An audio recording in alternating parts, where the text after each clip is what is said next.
میرے آقا صلی اللہ تعالیٰ علیہ وسلم کی ایک بات میں تمہیں بتا دیتا ہوں. آپ یہ سوچتے ہیں بہت سارے نوجوان خالی فالتو اسی لیے بیٹھے ہوئے میرے سٹیٹس کے مطابق کام نہیں ملتا, میرے سٹینڈرڈ کے مطابق مجھے کام نہیں ملتا, برباد کیے جا رہے ہیں اپنی زندگی اور لوگوں پر بوجھ بنے ہوئے ہیں. میں ان کے بارے میں بتاتا ہوں. سید الانبیاء رسول مختار صلی اللہ تعالیٰ علیہ وسلم اگر وہ چاہیں تو روزانہ ان کے گھر جنت کا دسترخوان اترے, اگر وہ چاہیں تو سونے اور چاندی کے محلات میں زندگی گزاریں. لیکن جانتے ہو نبی کریم صلی اللہ علیہ وسلم ایک دن سیدہ فاطمہ الزہرا کے گھر آئے, دیکھا حسنین کریمین تاک میں دبکے ہوئے بیٹھے, پیٹ پیٹ سے لگا ہوا ہے, آنکھیں اندر ہیں. حضرت فاطمہ بھی بیٹھی ہوئی, آواز کسی کی نہیں. حضور رحمت عالم صلی اللہ علیہ وسلم نے پوچھا فاطمہ کیا حال ہے, گھر میں خاموشی کیوں ہے؟ سیدہ کائنات نے کہا ابا جان پچھلے 4 دن سے ہمارے گھر میں کوئی کھانا نہیں. حضور پاک صلی اللہ تعالیٰ علیہ وسلم نے یہ نہیں فرمایا کہ ابھی بلاتا ہوں جبرائیل کو, ابھی دسترخوان لاؤ, ابھی میرے گھر کے کھانے کے انتظامات کرو. چاہتے تو حضور آرڈر دے دیتے, ساری نعمتیں آ جاتی. لیکن حضور نے کیا فرمایا سنو. فاطمہ الزہرا سلام اللہ علیہا سے کہتے فاطمہ انتظار کرو, تمہارا بابا جائے گا. یعنی خود اپنے بارے میں کہتے میں جاتا ہوں, دیکھتا ہوں کوئی مزدوری مل جائے, میں کام کر کے اپنے بچوں کو کھانا لے کر کے آؤں گا, کام کر کے کھانا لاؤں گا, مانگ کر کے نہیں. حضور رحمت عالم صلی اللہ تعالیٰ علیہ وسلم جو سید الانبیاء ہیں, جن کے قدموں کا بوسہ جبرائیل امین لیتے ہوں, وہ چل کر کے مدینے کے باہر آئے. گرمی کی تپش الگ ہے, دھوپ ہے, باہر آئے. ایک باغیچہ تھا جس میں مالی کام کر رہا تھا, باغبان.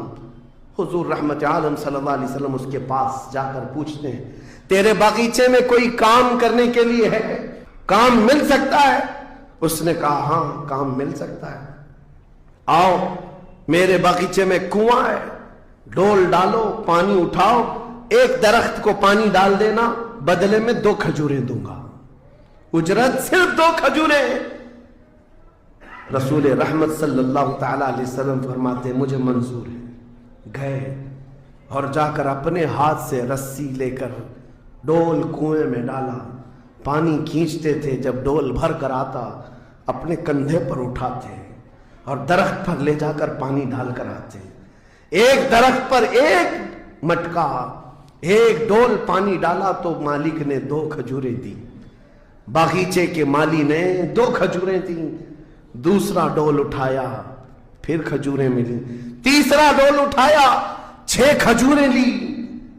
چوتھا ڈول حضور نے ڈالا تھا کہ رسی ٹوٹ گئی, ڈول کنویں میں گر گیا. باغیچے کا مالک یہ دیکھتا ہے, وہ پہچانتا نہیں تھا, غصے میں آتے ہی سیدھے حضور پر ہاتھ اٹھا دیا, کہا کہ تمہیں کام نہیں آتا, میری رسی توڑ دیا. رسول کریم صلی اللہ تعالیٰ علیہ وسلم نے پلٹ کر کچھ نہیں کہا. وہ رحمت عالم صلی اللہ تعالیٰ علیہ وسلم تھے. وہ 6 کھجوریں لے کر کے واپس مدینے آئے. کہا فاطمہ کہاں ہیں بچے, کہاں ہیں؟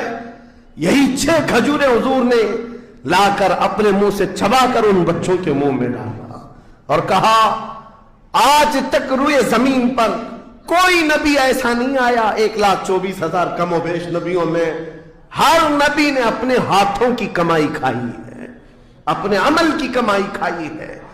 رحمت عالم صلی اللہ تعالیٰ علیہ وسلم نے جب وہ مالک کل ہے, بلکہ جنت کی چابیوں کے مالک, ساری زمینوں کے خزانوں کے مالک, کل جہاں ملک اور جو کی روٹی غذا, اس شکم کی قناعت پہ لاکھوں صلاۃ, وہ لمبے لمبے ہاتھوں سے بھیک دینے والے آقا, سب کچھ ہونے کے باوجود اگر کسی ایک باغیچے میں ڈول اٹھا کر پانی بھرتے ہوں تو اسی لیے نہیں کہ ان کے ہاں کوئی مجبوری تھی, بلکہ امت کو یہ درس دینا تھا, اے امت کے غیور نوجوانوں تم کبھی خالی نہ بیٹھنا, مجھے دیکھنا اور عمل کرتے رہنا, اور اللہ تعالیٰ تمہیں دروازے رزق کے ضرور کھولے.